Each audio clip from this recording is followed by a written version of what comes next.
I don't know if you remember this, but I had you on when I was on in mornings when you announced you were running in the sixth. And I had you on then. And it was the first time making your first interview, announcing you were running for Congress. And you came into the studio. I'll never forget it. The great Pam Reardon set it up for us, who passed away, my good sister. But now to have you on interviewing with me on the final day of of your time in Congress, I just feel it's like kind of full circle for me, and I just wanted to say that at the outset, and thank you for everything you've done. And with that being said, the first question I have for you: when you first sat with me back then to run for Congress and announce you're running, the thing that you had said then, or the reason you gave, was you wanted to change the culture of Washington. You wanted to go up there and make changes. Do you feel, one, that you've done that over your course in Congress? And do you think that by leaving, you kind of you're stopping from doing that, completing that mission, if you will? Well, that's a really tough question to answer. I've accomplished a lot in Washington, D.C. I have one of the most conservative voting records in Congress. I have a 100% conservative voting record, a Liberty score. I have a 98% voting record with President Trump. And I never wavered from my campaign promises or changed in any way, except one way, Shelley. And that is that I really am, I denounce the toxic politics. And that's something that really weighed on me in the past year, especially when Charlie Kirk was assassinated. And so I've taken responsibility from myself. You know, you can only take responsibility over yourself. And for me, I believe that Americans can do more to change Washington when they come together versus being divided. And so that's something that has changed me. That changed me. Now, as far as changing Washington, D.C., I can tell you that place is pretty hard to change.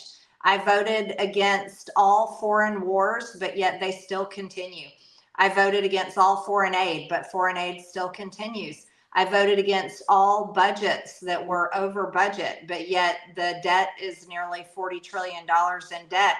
And I've voted really for America first, but unfortunately, we're still seeing in some ways America last, even though I think we're seeing some good things. So it's Washington is a swamp, and one member of Congress, I believe, cannot change that. You can't drain the swamp by yourself. And so in my video that I posted about resigning, really my message to the American people is I believe in the American people more than I believe in members of Congress. I believe the American people are the ones that have the power to change it. And I'm really putting my trust in them. So that being said, then you're saying that you believe that myself, yourself, regular voters, we have to be the ones to create the situation to where we drain the swamp, where we cut foreign aid, where we cut spending. Is that what you're saying? Yes, I believe the American people have to rise up and hold their leaders accountable. And, and I'm not blaming the American people. Americans have very busy lives. They have jobs and families and many responsibilities.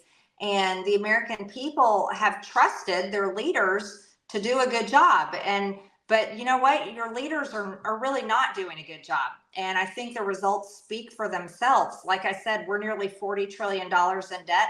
And that you can blame both parties, Republicans and Democrats, for that effect. Your hard-earned tax dollars go to more foreign countries, foreign causes, and foreign people, whether it's at home or abroad. I mean, that we saw that with the Somali daycare scam that people just found out about. And you can see in every single appropriations and NDAA and big budget passed by Congress, your dollars are going to foreign countries. And I'm America first. And I think the American people have to get loud about that. But also, there's really serious situations that I think the American people need to demand from their elected leaders. And that's make your life affordable. And your elected leaders are not doing that. and your cost of health care and health insurance is completely unaffordable. And your elected leaders are doing nothing about that. Democrats created the problem with Obamacare and the ACA tax credits, but Republicans have done nothing to fix it.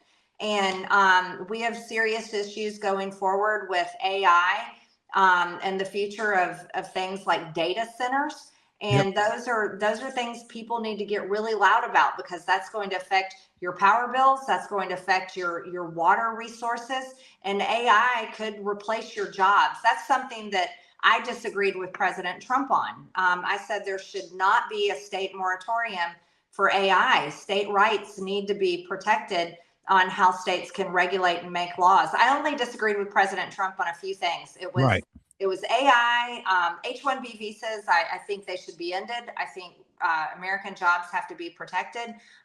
600,000 Chinese students. I was like, those should not replace American college students. And the Epstein files, I unapologetically demanded their release.